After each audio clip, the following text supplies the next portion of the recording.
Good morning, friends. My name is V.K. Parsai. It's my privilege to share the study of NHR 30, Chapter 4, Bells of Dawn, Installment 61 to 70. I will endeavor to bring forth essence of these pages, which are recorded as Sensei's personal experiences and guidance through his own journey of Kozen Rufu and the Buddhist practice. In 1960, he first visited Canada. 21 years later, in 1981, he once again comes to the Western Americas, namely the US and Canada. When I read through these pages, I was so vividly reminded of my own journey as a couple. The couple we meet in these pages is Teruku and Hiroshi. In March 1960, Teruku married Hiroshi, a Japanese Canadian working for a trading company. In April, Teruku moved to Canada with her husband. In October 1960, Sensei came to Canada for the first time. The morning of Shinichi's arrival, Teruku received an AML letter from her mother in Japan, who was a Soka Gakkai member, and she had written to tell her daughter about Shinichi's visit to Canada, and she asked her to meet him at the airport. Teruku wasn't sure whether she should go. For one thing, she was pregnant and she wasn't feeling well. Also, she didn't want to have to deal with someone trying to persuade her to practice Nichiren Buddhism. The things her mother had told her about receiving benefit through faith sounded like outdated superstition to Teruku, and she felt a resistance to practice herself. But if she didn't go to the airport, she would be letting her mother down. Not wanting to let her mother down, she decided to go to the airport. Shinichi sincerely thanked Teruku for welcoming him and his party and asked her about her family. He talked about why faith is important and explained that Buddhism teaches the ultimate law of life. 19 months later, that's about almost 1.5 years later, Teruku, who has always been sickly, started practicing with the hope that it might help her to become healthy. She did not want to have her husband to worry about her, and she also knew that joining Soka Gakkai would put her mother's mind at ease. So, those were her reasons for joining the Soka Gakkai. Anyway, the seeds of mystic law once sown in a person's heart will sprout when the time is right. Helping those around us form a connection with Nichiren Buddhism and planting those seeds is the key, says Shinichi. So this was the beginning of Teruku's journey in faith. Now let's look at her husband Hiroshi's story. Having started practicing Nichiren Buddhism, Teruku Izemiya, that was her name after marriage, Teruku got herself engaged into Soka Gakkai activities completely on her own.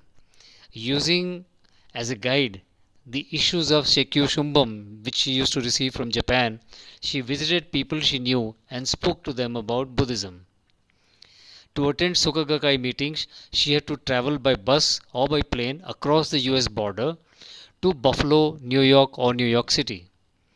Her husband was very understanding of her Buddhist practice and often drove her to and from activities. But he was disinclined to start practicing himself. Hiroshi Izumiya had been born on Vancouver Island in 1928. His father had moved to Canada from Wakayama Prefecture in Japan and made a living as a fisherman.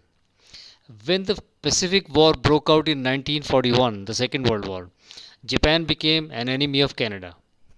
The following year, the majority of Canadians of Japanese descent were sent to internment camps in the Canadian Rocky Mountains, where the winter temperature dropped below minus 20 degrees centigrade.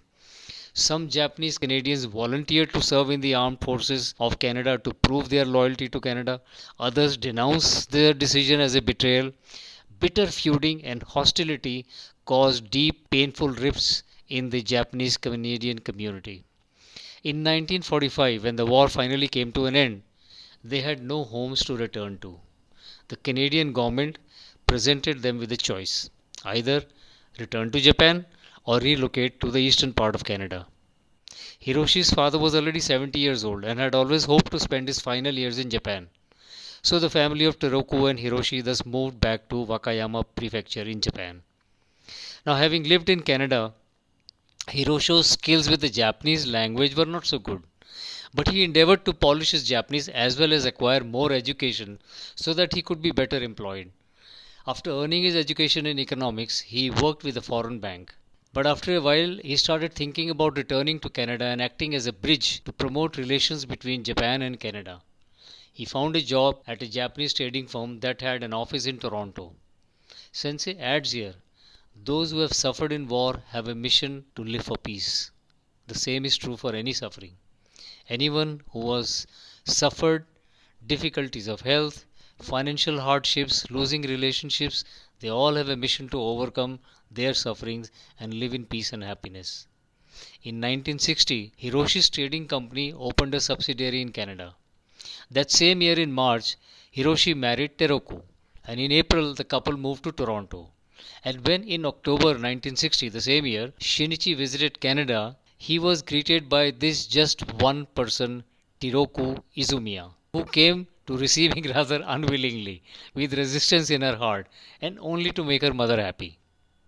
Now, although after joining the Soka Gakkai, Teruku was dedicating herself to work for Kozunrufu in Canada, and although her husband was supportive of her Soka Gakkai activities, it weighed on her mind that he showed no signs of wanting to practice himself. So in 1964, she had an opportunity to meet Sensei Ikeda, where he gave her this guidance. Be sure not to push faith on your husband. Strive to be a good partner and create a happy family. You can show how wonderful this Buddhism is through your own behavior and how you live your life, both as a wife and as a human being. If your interactions with your husband are wise and sincere, with a wish for your family's happiness and harmony, the day is certain to come when he starts practicing. Later, when two of Hiroshi's beloved older sisters just died one after another of illness, it brought him face to face with the difficult question of karma. He also reflected on being forced to spend his boyhood in an internment camp during World War II in the Canadian Rocky Mountains. Tiruku had stayed up talking with him late into the night, honestly sharing her wish to practice Buddhism with him and enjoy happiness together. 18 years after his wife, Hiroshi Izumiya decided to become a Soka Gakkai member. It was in March 1980 that Hiroshi decided to start practicing Nichiren Buddhism. That night, he and Toroku did Gongyo together for the first time. So the important takeaway here is the key is to sow the seeds of Buddhist practice. The germination may take its own time. For this couple, the husband took 18 years to begin his practice. But we get impatient having put out our efforts in our husband or father or sister or colleague or best friend. हमने उनको इस practice के बारे में बता दिया तो बस कल से उनको प्रैक्टिस शुरू कर देना चाहिए. In my own case, I started practicing 8 or 9 years after my wife started practicing. My other significant takeaways are let's come back to installment 61.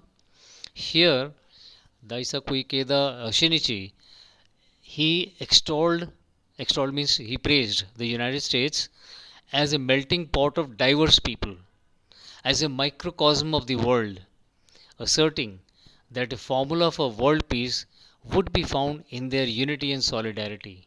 It starts with learning to trust and respect those around us, overcoming our own prejudices, discriminatory attitudes, hatred, and animosity. The US has a history of discrimination, race based discrimination, gender based discrimination, and so on. Well, so does our country, India, and perhaps so many other countries of the world. Sensei gives the formula for world peace as well as peace beginning from our own families, overcoming our own prejudices. Which prejudices? The prejudice of discriminatory attitude, hatred, and animosity.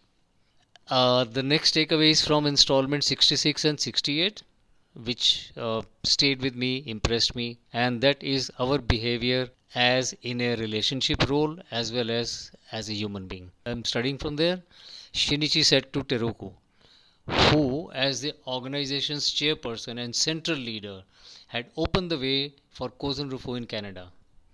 Shinichi said, you couldn't have achieved all that you have without your husband's cooperation. The development of the Canadian organization owes a lot to him. When people achieve success, they often think it's all their own doing. But behind every such achievement lies the efforts of many individuals. A leader who remembers that and remains humble and grateful will always win. The second, I am repeating this, is the relationship role as a family member or as a friend or as a colleague. And here he says, strive to be a good partner and create a happy family. Now we could strive to be a good partner, we could strive to be a good friend or strive to be a good colleague. Anything, any relationship that we are in. If we can strive to be that good relationship role person and create a happy relationship. So strive to be a good partner and create a happy family. You can show how wonderful this Buddhism is through your own behavior and how you live your life, both as a wife and as a human being. If your interaction with your husband are wise and sincere, with a wish for your family's happiness and harmony, the day is certain to come when he starts practicing. And he did indeed start practicing, even if it was 18 years later. Thank you so much.